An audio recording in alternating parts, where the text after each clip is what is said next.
नमस्कार। मैं हूं आपका दोस्त विजय विद्रोही। आप मुझसे जुड़ चुके हैं, इसके लिए आप सबका धन्यवाद। और मैं अगले कुछ समय आपसे जुड़े रहने की कोशिश करूंगा। मुझसे आप में से बहुत लोगों ने कहा कि मैं कर्नाटक पर कोई वीडियो क्यों नहीं बनाता जिसमें कांग्रेस की संभावनाओं पर विचार किया गया हो। आगे चलकर बीजेपी की संभावनाओं पर भी विचार करेंगे, लेकिन पहले कांग्रेस के एंगल से बात कर लेते हैं। तो कर्नाटक का चुनाव राहुल गांधी के लिए जीतना बहुत जरूरी है। कांग्रेस का चुनाव कर्नाटक कर्नाटक का चुनाव कांग्रेस के लिए जीतना इसलिए भी जरूरी है। कंफ्यूजन हो गया कर्नाटक और कांग्रेस में, तो इस कंफ्यूजन से राहुल गांधी को खुद को कैसे दूर करना है, ये इंपॉर्टेंट विषय है मेरे वीडियो का। तो कर्नाटक का चुनाव राहुल गांधी के लिए जीतना इसलिए जरूरी है क्योंकि राहुल गांधी ने अपना सब कुछ दांव पर लगा दिया है सूरत का मामला सामने आने के बाद। कर्नाटक का चुनाव कांग्रेस के लिए या राहुल गांधी के लिए जीतना इसलिए जरूरी है क्योंकि कांग्रेस ने भी सब कुछ अपने नेता राहुल गांधी पर छोड़ दिया है। उन्हीं की नीति, उन्हीं की रणनीति, उन्हीं का नारा, उन्हीं का नेतृत्व।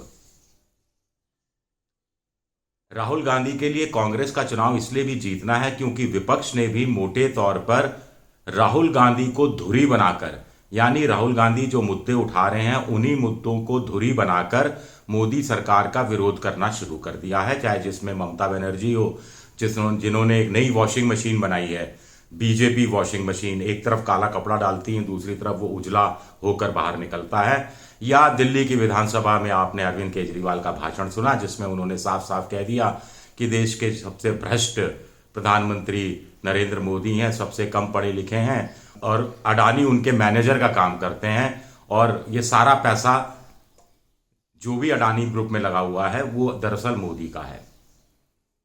तो अब राहुल गांधी सेंटर में आ गए हैं, मरकज में आ गए हैं, केंद्र में आ गए हैं कांग्रेस की राजनीति के हिसाब से और विपक्ष की राजनीति से हिसाब से। तो अब राहुल गांधी को एक बड़ा फैसला करना है कि क्या कर्नाटक में उन्हें राजनीति के मरकज में, केंद्र में आना है या नहीं आना है, या स्थानीय मुद्दों पर चुनाव छोड़ देना है। यह बात इसलिए इंपॉर्टेंट है क्योंकि अभी तक ये माना जा रहा है कि कांग्रेस ने बढ़त बनाई हुई है।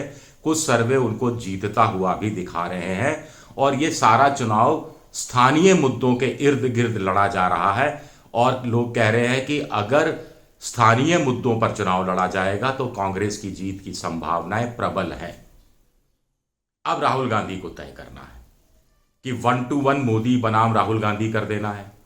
अब वो सत्यमेव जयते प्रोग्राम की शुरुआत कोलार से, जहां पर उन्होंने भाषण दिया था जिस पर उनको आपराधिक मानहानि के तहत 2 साल की सजा हुई, वहां से अपनी चुनावी अभियान की शुरुआत कर रहे हैं। तो सत्यमेव जयते बड़ा भारी भारी भारी भरकम शब्द है, क्या ये जनता के गले उतरेगा? अडानी 20,000 करोड़, शेल कंपनियां, उसमें किसका पैसा? मोदी जी कुछ नहीं बोल रहे। क्या मोदी अडानी भाई भाई हैं? क्या मोदी अडानी की जांच क्यों नहीं करा रहे? इससे क्या कर्नाटक की आम जनता को कोई असर पड़ता है, कोई फर्क पड़ता है? फर्क पड़ेगा तो अडानी के साथ साथ इस मुद्दे पर राहुल गांधी को और क्या क्या चीजें जोड़नी पड़ेगी, किस भाषा में जोड़नी पड़ेगी, ये बड़ा पेचीदा सवाल है। फिर कन्नड़ भाषा ज्यादातर लोग बोलते हैं, हिंदी कम बोलते हैं। हिंदी में बोलना, उसका कन्नड़ में अनुवाद होना, वो थोड़ा सा डिस्टेंस हो जाता है। अभी तक राहुल गांधी और मोदी के बीच में 2 सीधे मुकाबले हुए हैं और मैच 1-1 से बराबर रहा है। आप कहेंगे 1-1 से कैसे? पहली बार मोदी पर सीधा हमला सूट बूट की सरकार के जरिए राहुल गांधी ने किया था। निशाने पर मोदी थे, लेकिन सूट बूट की सरकार नारे में या हैशटैग पे मोदी नहीं थे, सरकार थी। मोदी हिल गए थे। भूमि अधिग्रहण कानून पर जो वो अध्यादेश लाए थे जिसमें मनमोहन सिंह सरकार के भूमि अधिग्रहण कानून को रद्दी की टोकरी में फेंक दिया गया था, उस अध्यादेश को वापस ले लिया था सूट बूट की सरकार से। इस कदर मोदी हिल गए थे और डस्टबिन में पड़ा हुआ वही बिल, वही कानून पुराना मनमोहन सिंह का, उसको जस का तस लागू कर दिया था। दूसरी बार राहुल गांधी और अडानी का मोदी का मुकाबला इस रूप में हुआ कि चौकीदार चोर है का नारा लगाया राहुल गांधी ने। जनता ने भी साथ दिया और चौकीदार चोर है के नारे में, लेकिन बुरी तरह से पिट गए राहुल गांधी। लोकसभा चुनाव से पहले की बात है, ये 2019 के, और बुरी बुरी तरह से पिटी कांग्रेस, और ये नारा चला नहीं, लोगों ने इसको स्वीकार नहीं किया। फिर आसानी से राहुल गांधी को समझ में आना चाहिए था कि जब तक आपके पास ठोस सबूत नहीं है, ठोस तर्क नहीं है, ठोस नैरेटिव नहीं है, माहौल नहीं है, तब तक, माहौल भी इसमें बहुत इंपॉर्टेंट छवि अपनी रखता है, तब तक आप प्रधानमंत्री मोदी पर व्यक्तिगत आरोप नहीं लगा सकते। व्यक्तिगत आरोप लगाना आत्मघाती कदम साबित होगा। तो 2019 में जो आत्मघाती कदम साबित हुआ, क्या 2023 में भी साबित हो सकता है? और कर्नाटक के चुनाव को क्यों दांव पर लगा रहे हैं राहुल गांधी? मेरी ये सोच है, जो चुनाव कांग्रेस जीतने की अच्छी खासी स्थिति में है, स्थानीय मुद्दों के आधार पर 40% कमीशन की सरकार है, पे सीएम है, येदुरप्पा की नाराजगी है, और इसके साथ साथ 10 किलो चावल बीपीएल को परिवार को हर महीने देने की योजना है, 200 यूनिट बिजली फ्री है, 2000 रुपये महिलाओं को हर महीने देने की बात है, 3000 रुपया जो ग्रेजुएट है उनको पहले 2 साल हर महीने देने की बात है, डिप्लोमाधारियों को 1500 रुपये हर महीने पहले 2 साल देने की बात है, ओल्ड पेंशन स्कीम लागू करने की बात है। तो ये बड़े आधार हैं ऐसी सरकार के खिलाफ जिससे आमतौर पर लोग खुश नहीं हैं, जो एंटी इनकम्बेंसी बहुत है। तो ऐसे में राहुल गांधी को खामखा ये गोल पोस्ट शिफ्ट करके बीजेपी की पिच पर क्यों आना चाहिए?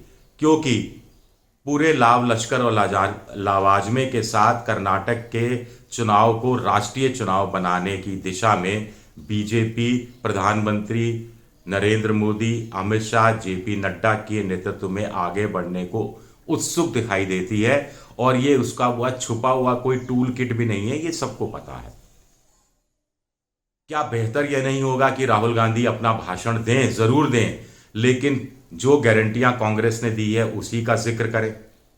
एक आध लाइन अपने ऊपर बोल दें, एक आध लाइन अडानी पर बोल दें, लेकिन एकाग्र अडानी पर ना हो, एकाग्र खुद को विक्टिम के रूप में ना हो। जनता समझ रही है, जनता के पास जाके रोज आंसू गिराने की जरूरत नहीं है। जनता आपके साथ सहानुभूति रखती है, लेकिन जनता आपसे कुछ और उम्मीद करती है।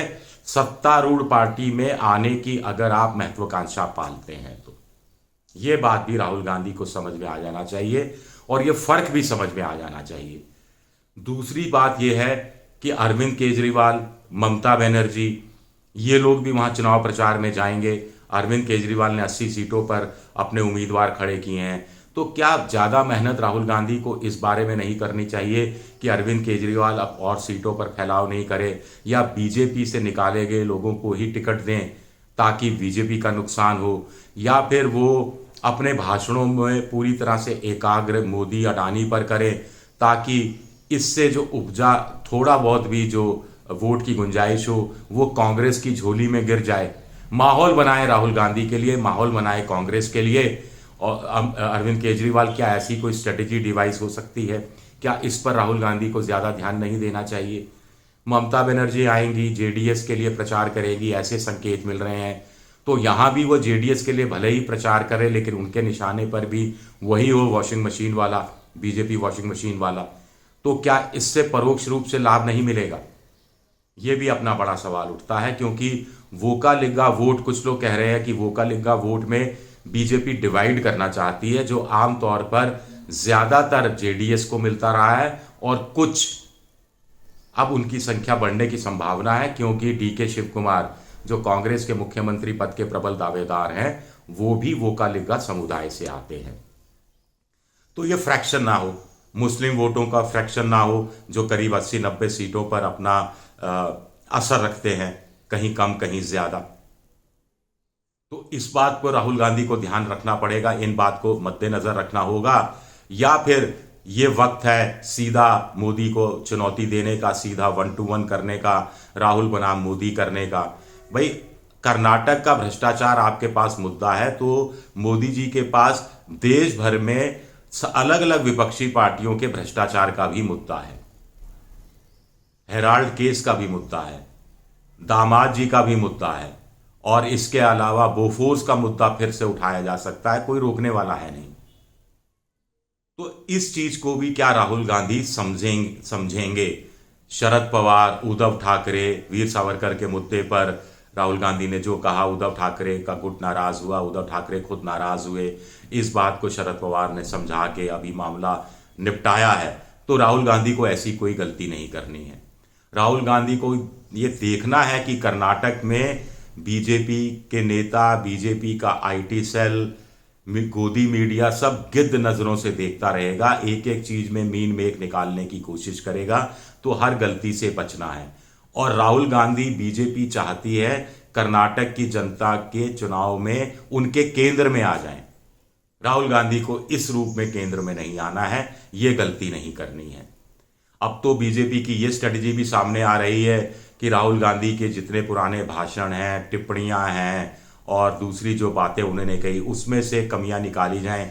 उसके आधार पर कुछ नए मुकदमे भी दायर किए जा सकते हैं। ऐसी रणनीति पर भी कुछ अखबारों के अनुसार विचार चल रहा है। मुझे नहीं मालूम ऐसी रणनीति बन रही है या नहीं बन रही है। तो राहुल गांधी को इससे भी बचना होगा। डीके शिव कुमार और सिद्धारमैया के बीच संबंध और अच्छे हो जाए। मल्लिकार्जुन खड़गे को गिफ्ट रिटर्न कर्नाटक की जनता दे कि साहब वो राष्ट्रीय अध्यक्ष बने हैं, दलित हैं और कर्नाटक से ही आते हैं, और ये गिफ्ट रिटर्न कर्नाटक की जनता से लेकर कांग्रेस को मल्लिकार्जुन खड़गे सौंपे। इस तरफ कुछ बात हो, ये भी कुछ संभव है। मुझे तो लगता है कि कर्नाटक का चुनाव स्थानीय मुद्दों पर ही होना चाहिए। कांग्रेस के लिए इससे बेहतर स्थिति पैदा होने की संभावना और ज्यादा निकलती है। हाँ, कर्नाटक अगर कांग्रेस जीत जाती है तो फिर सहरा तो राहुल गांधी के ही बंधेगा, और उस जीत को आधार बताते हुए फिर वो भारत जोड़ो यात्रा पार्ट 2 में सीधे सीधे निकल जाएं और कर्नाटक की जीत का चुनावी फायदा इस साल के अंत में तेलंगाना, मध्य प्रदेश, राजस्थान, छत्तीसगढ़ में उठाने की कोशिश करें। ये क्या कांग्रेस के लिए, राहुल गांधी के लिए एक बेहतर रणनीति हो सकती है? कल बीजेपी की रणनीति को समझने का कोशिश करेंगे, प्रयास करेंगे। शुक्रिया आप सबका, बहुत बहुत शुक्रिया मेरा ये वीडियो देखने के लिए। पसंद आए तो शेयर कीजिए, सब्सक्राइब कीजिए और लाइक कीजिए, और ये घंटी जैसी आकृति है ये दबा दीजिए, बेल आइकन, ताकि नया वीडियो आए तो आपको तत्काल पता लग जाए। विद्रोही 7 मेरा ट्विटर हैंडल है, विजय विद्रोही 7, विजय विद्रोही 7 इंस्टाग्राम पर हूं, और विजय विद्रोही पेज है मेरा फेसबुक पर, विजय विद्रोही पेज। शुक्रिया आप सबका, बहुत बहुत शुक्रिया। आप भी अपने विचार दीजिएगा, आपको क्या लगता है कर्नाटक का विधानसभा चुनाव कांग्रेस को स्थानीय मुद्दों पर लड़ना चाहिए, या फिर कांग्रेस को यह चुनाव राहुल बनाम मोदी में बदल देना चाहिए? बताइएगा जरूर। शुक्रिया।